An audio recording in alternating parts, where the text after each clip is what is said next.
କାହିଁକି ହଉଛି ओडिशा रे एमिति काहेकि होउची कौन एमिति हेइची जे एपरि घटना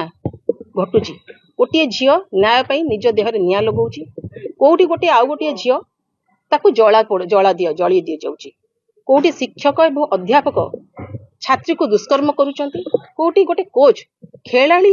पिला खेलाड़ी स्टूडेंट प्रति दुष्कर्म करूची ए सब होउची काहेकि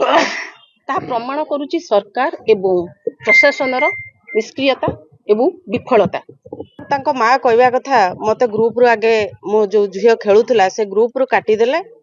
आउ नॉट अलाउ बोली कि मते मेसेज कले जड़े जदि ता हक मागिया को जीव न्याय पाइबा को जीव जड़े भौणी टे खेलिबा को जीव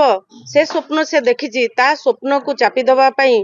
ता ठारू छड़ाई नउचंती तेणु आज देखंतु ए अपारक ता सरकार जहा कि से गुण वर्षक भितर खजीर गछर मूलरू पाहच तांको कथा कहले सरीबनी काहेकि ना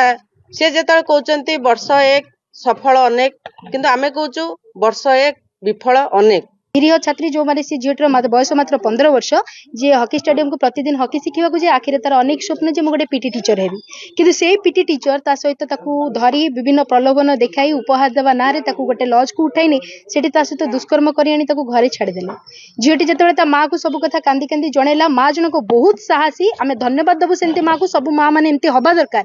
जे से प्रथमे चिंता कले आमे क्रीड़ा एडमिनिस्ट्रेशन ने जाई कि सेमानन को जणैबु काहेकि ना झियोटी छोट झियोटी तार बदनाम को सब माँ मानकर डर थाई सेति पई एफआईआर लॉन्च करबे टिके जहा डेरी हला आमे तांको कथारु जहा अनुमान कलु 5 जण ताको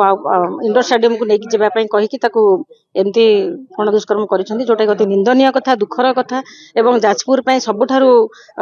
दुखदायक घटना एटा तेणु आर न्याय आमे मागुचो ए सरकार आको न्याय दियंतु नहले आमे जाजपुर रो महिला माने जो माने अछु आमे समस्ते माँ माने अछंती किबा जाजपुरवासी आज निश्चित भाव रे आको स्वर उत्तोलन करिवे एवं आगामी दिन रे दोषी को कठोर दंड देवा दरकार एवं दरकार पड़े मृत्युदंड दिया जाऊ।